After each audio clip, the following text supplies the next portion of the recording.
Hello everyone, welcome to this channel. कैसे हैं आप सभी और कैसी चल रही है आपकी पढ़ाई। आई होप आप सभी बहुत अच्छे होंगे और आपकी पढ़ाई भी बहुत अच्छी चल रही होगी। तो आज हम हिस्ट्री में मगध एम्पायर को डिटेल्ड वे में पढ़ेंगे। तो बिना किसी देरी के स्टार्ट करते हैं आज की वीडियो। तो सबसे पहले हम पढ़ेंगे डायनेस्टीज। ये कुछ डायनेस्टीज के नाम हैं। ये वो डायनेस्टी है जिन्होंने मगध पर रूल किया। तो सबसे पहले हम देखेंगे लेजेंडरी डायनेस्टी। लेजेंडरी डायनेस्टी किसको बोला गया? बृहद्रथ डायनेस्टी को। क्यों बोला गया?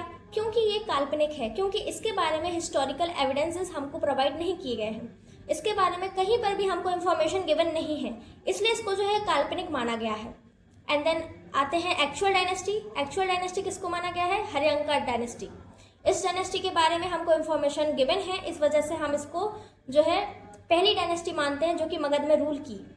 एंड देन हम आते हैं शिशुनाग डायनेस्टी, फिर आते हैं नंद डायनेस्टी एंड फिर आते हैं मौर्यन डायनेस्टी पर। तो we study Haryanka dynasty as the first dynasty because Brihadratha dynasty is considered mythical और लेजेंडरी। हर्यंका डायनेस्टी को हम पहली डायनेस्टी मानते हैं मगध की। क्यों? क्योंकि बृहद्रथ डायनेस्टी जो है उसके बारे में हमको कहीं पर भी इंफॉर्मेशन गिवन नहीं है। There is no strong historical evidence about Brihadratha dynasty. Major dynasties of Magadh, जो डायनेस्टीज तो कई सारी रूल की मगध में, लेकिन जो मेजर डायनेस्टी है उनकी ये नाम है Haryanka dynasty, Shishunaga dynasty and Nanda dynasty. Haryanka dynasty का जो टाइम पीरियड है वो है 544 से लेकर 413 BCE तक। इसके जो इंपॉर्टेंट रूलर्स हैं उनका नाम है बिंबिसार, अजातशत्रु एंड उदयन। शिशुनाग डायनेस्टी का टाइम पीरियड जो है वो 413 से लेकर 345 BCE तक है। इसके इंपॉर्टेंट रूलर हैं शिशुनाग एंड कालाशोक। थर्ड आते हैं नंद डायनेस्टी। इसका जो टाइम पीरियड है वो है 345 से लेकर 321 BCE तक, और इसके जो इंपॉर्टेंट रूलर हैं उनका नाम है महापद्मानंद एंड धनानंद। एंड अब हम देखते हैं founder of first Magadh dynasty. पहली मगध डायनेस्टी जो कि है वो है हर्यंका डायनेस्टी। उसके फाउंडर कौन है? बिंबिसार। लेकिन एक्चुअल फाउंडर यानी real builder of the Magadh empire, उनको रियल फाउंडर किसको माना गया है? अजातशत्रु, जो कि बिंबिसार के बेटे हैं। क्यों माना गया है? क्योंकि बिंबिसार ने जो है मैरिज अलायंसेस, अपनी जो टेरिटरी है उसको कैसे एक्सपेंड किया अपने एम्पायर को? मैरिज अलायंसेस अपनाकर, यानी कई सारी शादियां की। इनके बारे में जो है 500 रानियों की भी चर्चा है कि इन्होंने 500 रानियों के साथ शादी की। इस तरीके से जो है इन्होंने अपना एम्पायर एक्सपेंड किया।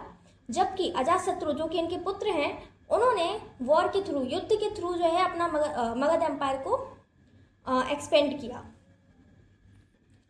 तो अब हम हर्यंका डायनेस्टी को थोड़ा डिटेल में पढ़ते हैं। तो हर्यंका डायनेस्टी के फाउंडर थे Bimbisara. First ruling dynasty of Magadh. Magadh की पहली रूलिंग डायनेस्टी कौन थी? हर्यंका डायनेस्टी। इसकी कैपिटल थी राजगृह और Rajgir. Non for start of Magadh rise and power. Bimbisara used marriage alliances and diplomacy. मैंने आपको बताया था ना कि बिंबिसार जो है उसने मैरिज अलायंसेस को अडॉप्ट किया था, मतलब बहुत सारे मैरिज अलायंसेस को अपनाता था और इस वजह से जो है अपना एम्पायर एक्सपेंड करता था। सपोर्टेड जैनिज्म एंड बुद्धिज्म, ये दोनों धर्म को जो है सपोर्ट करता था। अजातशत्रु जो कि बिंबिसार का पुत्र है, उसने एम्पायर को एक्सपेंड किया थ्रू वॉर के through. Built a strong fort at Rajgriha. Rajgriha में एक मजबूत किला बनवाया। किसने? अजातशत्रु ने। उदयन अब जो है ये अजातशत्रु के भी पुत्र हैं। इन्होंने कैपिटल को शिफ्ट कर दिया। पहले राजगीर थी और फिर इन्होंने पाटलिपुत्र में शिफ्ट कर दिया। आफ्टर उदयन के बाद जो है राज्य जो है बहुत वीक हो गया, क्योंकि अब इतने अच्छे रूलर नहीं आ पाए जो कि अच्छे से रूल कर पाते। इस वजह से जो है किंगडम का डाउनफॉल आ गया। और जो पाटलिपुत्र है ये 2 रिवर के बीच में है स्थित। इस वजह से ये बहुत अच्छी जगह थी, क्योंकि 2 रिवर के बीच में अगर ये लोकेटेड है ना, तो यहाँ पर आक्रमण नहीं कर पाते, ज़्यादा डरते हैं, क्योंकि 2 रिवर है बीच में, 2 रिवर है साइड में और बीच में पाटलिपुत्र है। Dynasty ended and replaced by Shishunaga dynasty. इस डायनेस्टी का अंत हुआ और शिशुनाग डायनेस्टी का प्रारंभ हुआ। अब हम आते हैं शिशुनाग डायनेस्टी पर। तो ये सेकेंड हिस्टोरिकल डायनेस्टी है मगध की। इसके फाउंडर कौन थे? Shishunaga. Initially capital was Vaishali. अब इन्होंने भी जो पहले कैपिटल क्या थी? पाटलिपुत्र। अब ये आते ही इन्होंने कैपिटल क्या कर दी? वैशाली। अब बाद में इन्होंने फिर कैपिटल चेंज कर दी पाटलिपुत्र में। Non for expansion of Magadh. जो शिशुनाग डायनेस्टी है इसको एक्सपेंशन ऑफ मगध के लिए जाना जाता है। कालाशोक जो कि शिशुनाग के पुत्र हैं, ये भी एक महत्वपूर्ण शासक रहे। एंड ऑफ डायनेस्टी, इस डायनेस्टी का अंत हुआ। फिर ये डायनेस्टी जो है किस में रिप्लेस्ड हो गई? नंद डायनेस्टी। फिर यहाँ पर नंद डायनेस्टी की स्थापना हुई। अब हम देखते हैं नंद डायनेस्टी। जो कि थर्ड हिस्टोरिकल डायनेस्टी थी मगध की। इसके फाउंडर कौन थे? महापद्मानंद। महापद्मानंद को एकरथ भी बोला जाता था, जिसका मतलब होता था the sole ruler. Nanda establish a highly centralised administration. जो नंद वंश है उन्होंने एक हाईली सेंट्रलाइज्ड एडमिनिस्ट्रेशन को जो है एस्टैब्लिश किया था। They possessed immense wealth, collectively heavy taxes. ये अपार धन संपत्ति के लिए पागल थे। ये बहुत ही उच्च कर जो है कलेक्ट करते थे। और लास्ट रूलर कौन थे? धनानंद। और Nanda became unpopular due to high taxation. High taxation के कारण ही जो है नंद वंश अनपॉपुलर रहा, क्योंकि इस समय प्रजा बहुत परेशान हो गई, क्योंकि प्रजा जितना अफोर्ड नहीं कर सकती, ये उतना कर जो है वसूलते थे उनसे। Dynasty ended when Chandragupta Maurya defeated Dhanananda.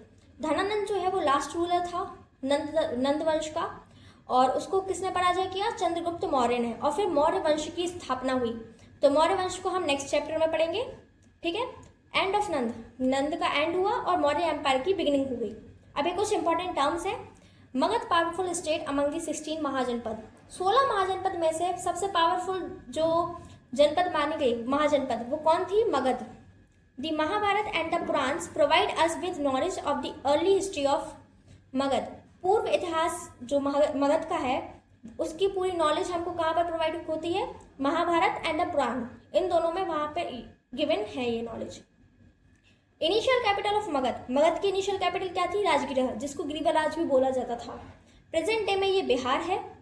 Letter capital of Magadh, Magadh की लेटर बाद की कैपिटल क्या? अभी उसका जो नाम चेंज किया गया था ना, पाटलिपुत्र। प्रेजेंट डे में ये पटना है। The primary language used in Magadh administration was प्राकृतिक। मगध एडमिनिस्ट्रेशन में जो लैंग्वेज पहली बार यूज की गई वो कौन सी थी? प्राकृतिक। मगध's rapid expansion was due to several natural advantages। कई सारे नेचुरल एडवांटेज, कई सारे प्राकृतिक लाभ के कारण जो है मगध का एक्सपेंशन जो है वो बहुत जल्दी हुआ। जैसे iron rich soil, fertile planes of the gangs and dense forest for timber. Founder of Pataliputra. Pataliputra के फाउंडर किसको बोला गया? उदयन को, क्योंकि इन्होंने ही राजगृह का नाम चेंज करके पाटलिपुत्र रखा था। नाम चेंज नहीं किया था, सॉरी, उन्होंने कैपिटल चेंज की थी। Last ruler of Haryanka dynasty. Haryanka dynasty के लास्ट रूलर कौन है? नागदशक। नागदशक की जो हत्या है वो किसके द्वारा की गई? शिशुनाग। शिशुनाग इनके मिनिस्टर थे। मिनिस्टर को क्या बोला जाता था पहले के जमाने में? अमात्य। लास्ट मॉडर्न रूलर, ये जो है मॉडर्न चैप्टर का है, यहाँ गलती से आ गया, बृहद्रथ, फिर भी याद कर लेना, आपके काम का है। तो इसी के साथ फिनिश होता है आज का ये चैप्टर। आई होप आप सभी को समझ में आया होगा। Thank you that all for this video. मिलते हैं नेक्स्ट वीडियो में एक नए चैप्टर के साथ।